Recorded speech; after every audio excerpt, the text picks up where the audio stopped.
And what did you make of Sophie Cunningham's flagrant foul on JC towards the end? It was a flagrant foul. Do you think it's like defending Caitlin or defending the team, or how do you view just how it all? I view it as a flagrant foul.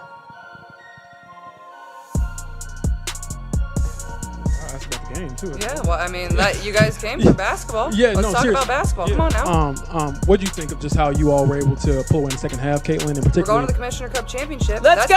Pretty exciting. Y'all want to talk about that? Let's talk about that. What do you think, again, in the second half? What if we told you Caitlin Clark might actually bounce from the WNBA after just one season? Picture it. One last deep three, a wave to the crowd, and she's out.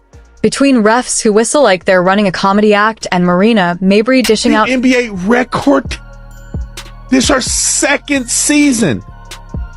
And you put the numbers together, that's like 10 seasons. That girl did it in 10 seasons. That means she had one a season. Caitlin Clark is... when Caitlin Clark gets to 10 seasons, she's going to have 100 of these.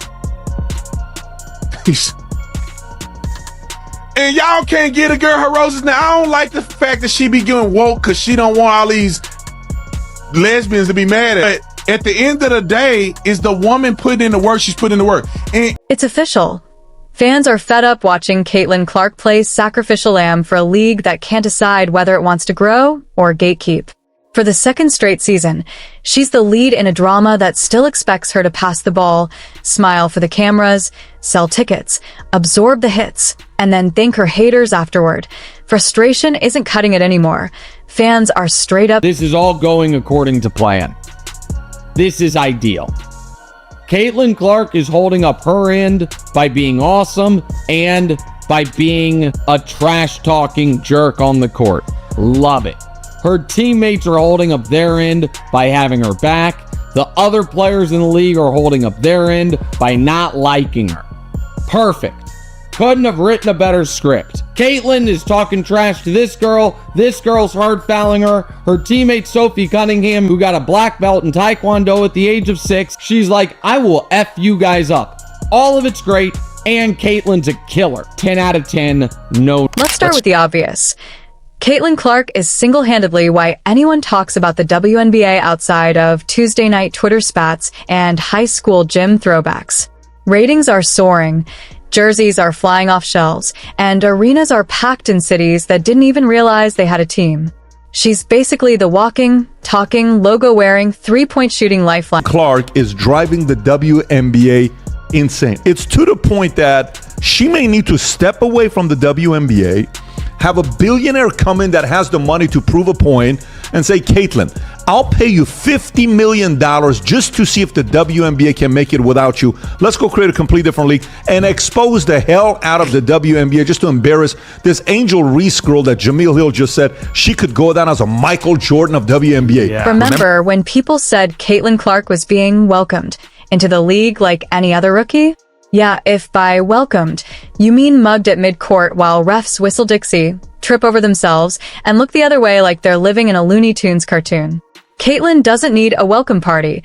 She needs a security detail and a chiropractor. Then there's Marina Mabry. But I will say this, when Caitlin Clark was out, they lost 55% of their viewership. So, like, basically, Caitlin Clark is paying all their salaries. Pretty much. I mean, at the end of the day, you can hate her as much as you want, but she's brought in millions of fucking dollars. So you should be kissing her ass. And that kind of defeated the purpose of Angel Reese's argument of she's like, hey, it's not just Caitlin Clark that is bringing all the viewership to the WNBA. It's like, well, it definitely is. It's like it kind of proved that with the viewership rating being down that she significantly increases viewership with Dude, they try so hard to compare her to Caitlin Clark. They try so hard. Ref silent. League louder about dress codes than actual player safety. Welcome to the WNBA circus. Fans aren't just questioning whether Caitlin Clark should stay. They're practically begging her to leave. Sign a shoe deal, take the broadcast booth, or head to Europe, where basketball is basketball and not a high-stakes test of how much abuse one woman can endure before she snaps. She'd get paid, protected, maybe even flowers at the airport instead of flying elbows. The WNBA is basically running a Caitlin Clark content farm.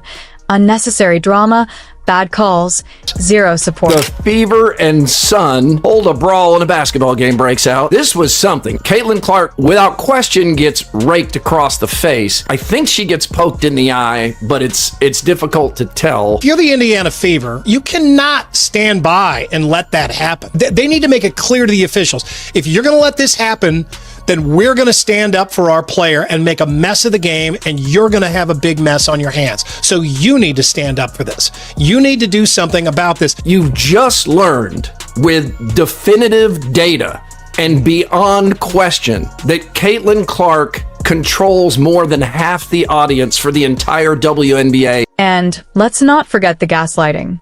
It's not that bad. She's being dramatic. She needs to earn her stripes. Oh, really? Last time we checked, Caitlin Clark has earned more stripes than a zebra in a barcode factory, averaging 25 points, 8 assists, and a dozen microaggressions per game, all with a smile. What else does she need to do? Levitate. Fans aren't blind. They see the double standard. They see how the league bends over backwards for some players while casually shoving others under the bus. They notice the forced storylines, the passive-aggressive interviews, and the locker room politics. They're done watching Caitlin fight for space on a team she practically built herself.